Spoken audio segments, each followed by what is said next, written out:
வணக்கம். சிலர் மேல நம்ம வச்சிருக்கிற அன்பு ஒரு அபாரகமான அன்பா இருக்கும். அந்த அன்புனால நம்ம கேவலப்படுவோம், அசிங்கப்படுவோம், துக்கப்படுவோம், துரோகப்படுவோம், ஏமாற்றப்படுவோம்.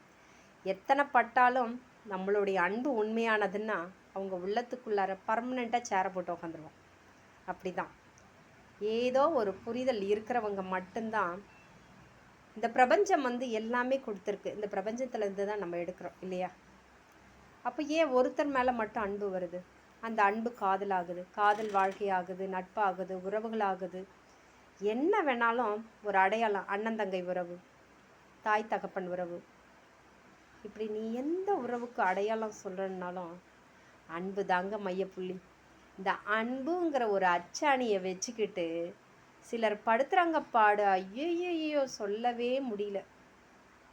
அந்த அன்பை யாரும் ஏமாற்ற வேணாம். அந்த அன்பை பலப்படுத்துங்க, அந்த அன்பை உறுதிப்படுத்துங்க, அந்த அன்பை பாராட்டுங்க, அந்த அன்பை போற்றுங்க, அந்த அன்பை மகிழ்விங்க.